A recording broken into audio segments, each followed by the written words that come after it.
in a world where hockey is king and beer flows endlessly. This is the story of two people destined to be together.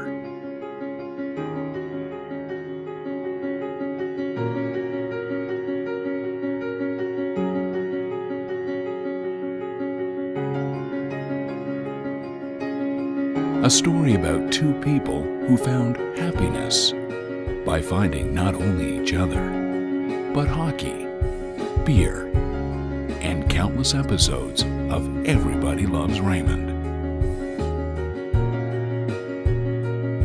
This is the story of Jason and Nicole.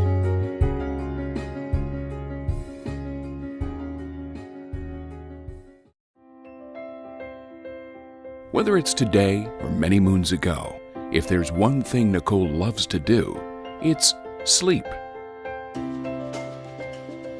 A practical joker as a kid, Nicole almost always looked as though she was up to something, and oftentimes was, even managing to turn a school trip to hospital into a phony broken arm.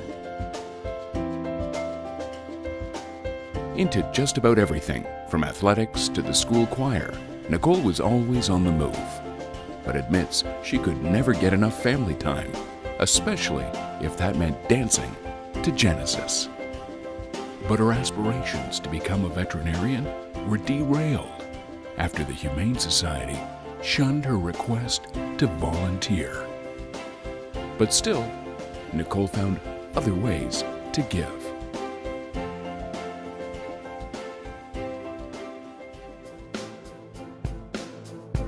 A fan of overalls from a very young age, Jason has always been known as Mr. Happy-Go-Lucky. But when there was nobody around for him to ask a million questions to, he would cut loose the party animal inside of him. Jason was known by most as the kid who enjoyed the finer things in life: limousines, good food, and randomly opening garage doors. Like Nicole, Jason also enjoyed quality time with the family, but he often kept busy with music, and even though he couldn't play the piano, he pretended. By his teenage years, Jason was blossoming into a top-notch athlete who wowed the ladies with his long hair and trademark bandana look, paving the way for a career in pro sports.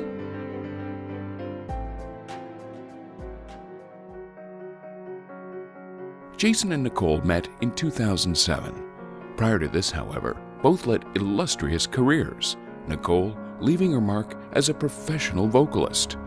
A vocalist whom many of the greats still reflect back on to this day. She's just amazing. I say it every night. I sing one of her songs. I'm a big, if I'm not her biggest fan, I'm one of her biggest fan. I just love everything about her, and I said it in the magazine, and I really mean it. She is an amazing singer, and she can sing live. She has shown us, proven to us a million times over that she can hold a note and hold all the right notes while she's live. There are aspects about her that I recognize in myself when I first started out in my career. I also admire her talent as an artist. And while Nicole was gaining in notoriety as a singer, Jason was busy tearing it up on the ice. His NHL legacy also lives on for those fortunate enough to have laced up the skates alongside him. Best player I've ever played with. Really the most skilled player and most gifted hockey player I played with. And in all honesty, probably after his peak, he was a little bit beyond his peak when I got to play with him. But what a skater, what a natural hockey player. He did a lot for me, in my early stage of my career, So I've been always looking up for him, how he'd held himself on the ice and especially off the ice. So he's a great person overall. If you were picking an all-Toronto Maple Leaf team, I don't know whether he'd be one of the top 3 forwards, but he wouldn't be far away if he wasn't. He was amazing. He was really generous with his time, and he always had something fun playing for the team. And he was always taking young guys out and bringing us to dinners and showing us things that were a lot of fun. Both living busy lives, Jason and Nicole met eventually online. Their schedules just too hectic for dating. And after 8 weeks of messages that saw Jason rejected at least 3 times, the two finally met at this Canadian institution. Their worlds collided, and the rest, as they say, is history.